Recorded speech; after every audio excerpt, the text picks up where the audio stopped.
Hello everyone! Today we're going to talk about limit of a function.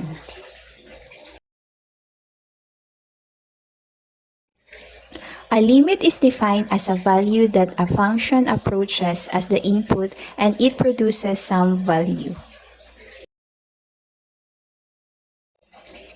To express the limit of a function, we represent it as the limit of f of x as x approaches to a is equals to L.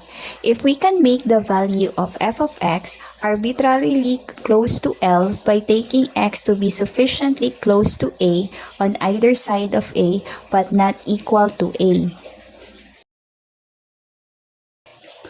Consider the function f of x is equals to 16 minus x squared over 4 plus x, whose domain is the set of all real numbers except negative 4. Although f cannot be evaluated at negative 4 because substituting negative 4 for x results in the undefined quantity 0 over 0. The given function f of x can be calculated at any number x that is very close to negative 4.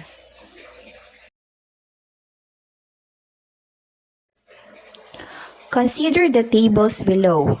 The two tables show that as x approaches negative 4 from either the left or the right, the function values f of x appear to be approaching 8.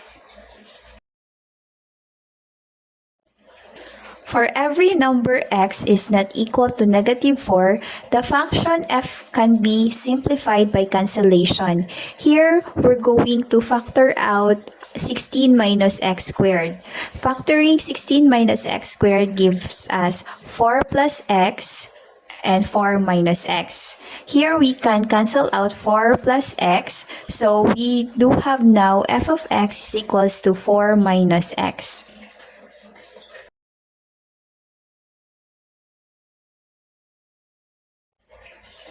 As seen in the figure, the graph of f is essentially the graph of y is equals to 4 minus x, with the exception that the graph of f has a hole at the point that corresponds to x is equals to negative 4.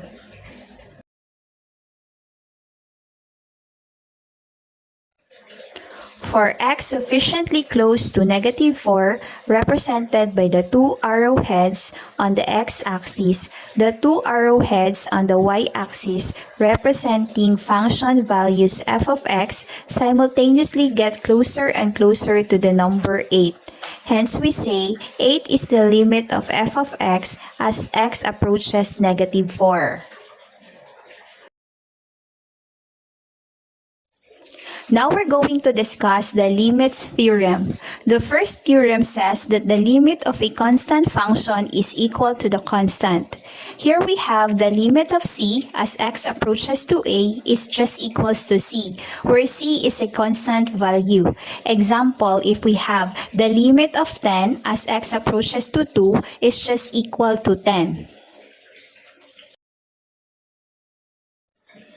The second theorem says that the limit of a linear function is equal to the number x is approaching. Here we have the limit of x as x approaches to a is just equal to a. Example, if we have the limit of x as x approaches to 2 is just equal to 2. The third limit theorem says that if c is a constant, then the limit of c, f of x, as x approaches to a is just equal to c limit of f of x as x approaches to a. Example, if we have the limit of 5x as x approaches to 8 is just equal to 5 the limit of x as x approaches to 8, then this we have 5 times 8 is equals to 40. The next theorem is the limit of a sum. Suppose a is a real number if the limit of f of x as x approaches to a is equals to L1 and the limit of g of x as x approaches to a is equals to L2, then the limit of a sum is just the sum of the limits. Here we have the limit of f of x plus g of x as x approaches to a is equals to the limit of f of x as x approaches to a plus the limit of g of x as x approaches to a is just equal to L1 plus L2.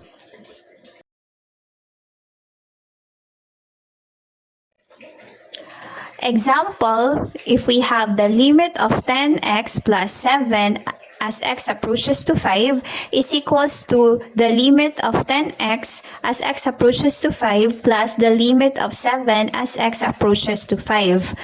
Simplifying this, we have 10 times the limit of x as x approaches to 5 plus the limit of 7 as x approaches to 5. 10 limit of x as x approaches to 5 is equals to 10 times 5 plus limit of 7 as x approaches to 5 is equals to 7. Thus, we have 10 times 5 plus 7 gives us 57. The next theorem is the difference theorem.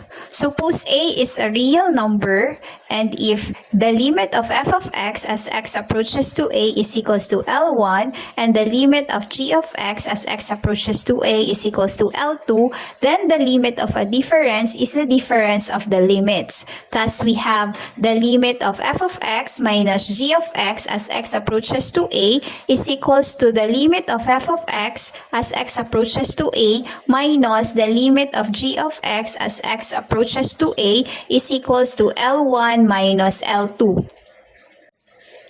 Example, if we have the limit of 3x minus 5 as x approaches to 2 is equals to limit of 3x as x approaches to 2 minus the limit of 5 as x approaches to 2. Here we have 3 limit of x as x approaches to 2 minus limit of 5 as x approaches to 2. 3 limit of x as x approaches to 2 gives us 3 times 2 minus limit of 5 as x approaches to 2 is just equals to 5. Thus, we have 3 times 2 minus 5 is equals to 1. The next limit is the limit of a product. Suppose a is a real number if the limit of f of x as x approaches to a is equals to L1 and the limit of g of x as x approaches to a is equals to L2, then the limit of a product is the product of the limits. Thus, we have limit of f of x times g of x as x approaches to a is equals to the limit of f of x as x approaches to a times the limit of g of x as x approaches to a is just equal to L1 times L2. Example, if we have the limit of x cubed as x approaches to 3 is just equal to the limit of x as x approaches to 3 times the limit of x as x approaches to 3 times the limit of x as x approaches to 3. Simplifying this, we have 3 times 3 times 3 gives us 27.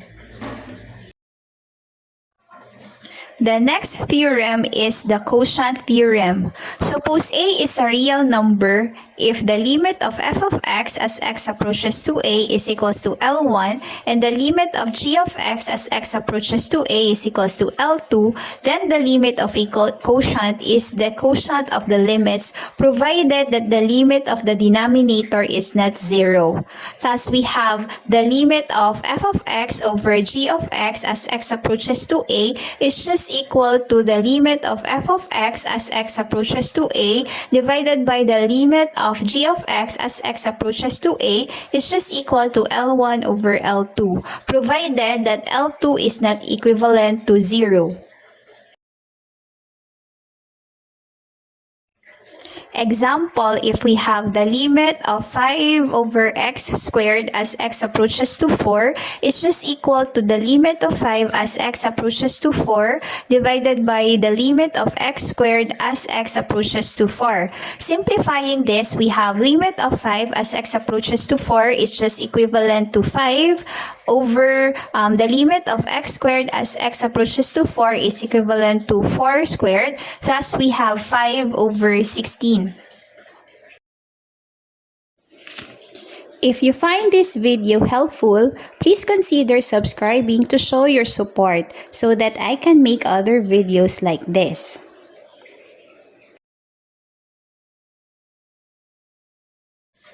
Now, applying what we have discussed, let's have some examples.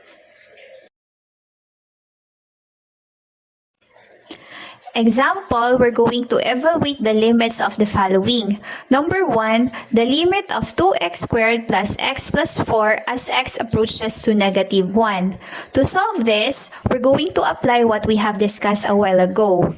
So we have the limit of 2x squared as x approaches to negative 1 plus the limit of x as x approaches to negative 1 plus the limit of 4 as x approaches to negative 1. Limit of 2x squared as x approaches to negative 1 is just equal to 2 times negative 1 squared plus the limit of x as x approaches to negative 1 is just equal to negative 1 plus the limit of 4 as x approaches to negative 1 is just equivalent to 4. Simplifying, we have 2 times 1 minus 1 plus 4 gives us 5. For number 2, we have the limit of 2t squared plus 1 over t cubed plus 3t minus 4 as t approaches to 0. Here we have the limit of 2t squared plus 1 as t approaches to 0 over the limit of t cubed plus 3t minus 4 as t approaches to 0. Simplifying this, we have limit of 2t squared plus 1 as t approaches to 0 gives us 2 times 0 squared plus 1 over the limit of t cubed plus 3t minus 4 as t approaches to 0 gives us 0 cubed plus 3 times 0 minus 4. Simplifying it, we have 2 times 0 squared plus 1 gives us a 1 over 0 cubed plus 3 times 0 minus 4 gives us negative 4. That's why the final answer is negative 1/4.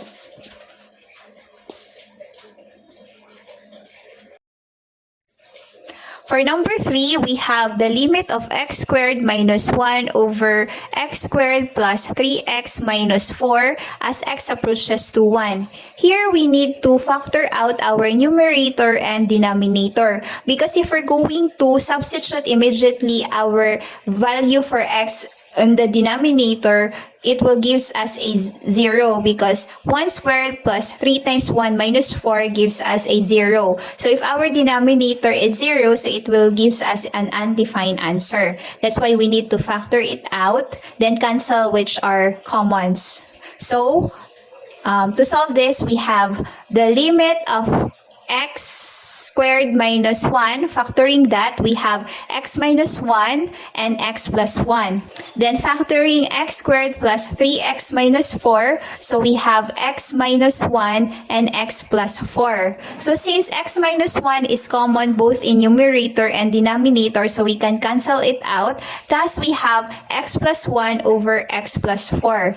We have the limit of x plus 1 as x approaches to 1 over the limit of x plus 4 as x approaches to 1 gives us limit of x plus 1 as x approaches to 1 is just equivalent to 1 plus 1. And the limit of x plus 4 as x approaches to 1 gives us 1 plus 4. Thus, simplifying that, 1 plus 1 gives us a 2 and 1 plus 4 gives us a 5. That's why we have 2 over 5.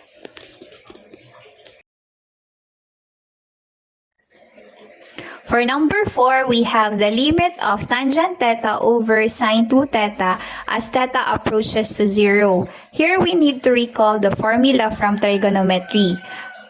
Tangent theta is equals to sine theta over cosine theta, and sine 2 theta is equivalent to 2 sine theta cosine theta.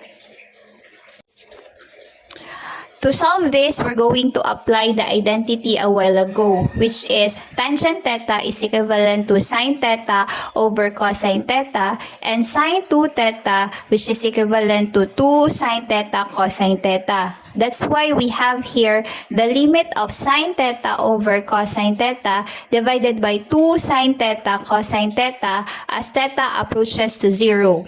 Rewriting it, we have the limit of sine theta over cosine theta multiplied by 1 over 2 sine theta cosine theta as theta approaches to 0. We can notice that sine theta is common both in the numerator and denominator. Thus, we can cancel it out. Canceling it, we have the limit of 1 over 2 cosine squared theta as theta approaches to 0. To solve this, we need to set our calculator to radian mode. Substituting 0 on our theta, we have 1 over 2 times cosine 0 squared. Getting the value of cosine 0 gives us a 1. Thus, we have 1 over 2 times 1 squared. Simplifying it, we have 1/2. That's all for today's video. I hope you learned something from this. Thank you for watching. Goodbye.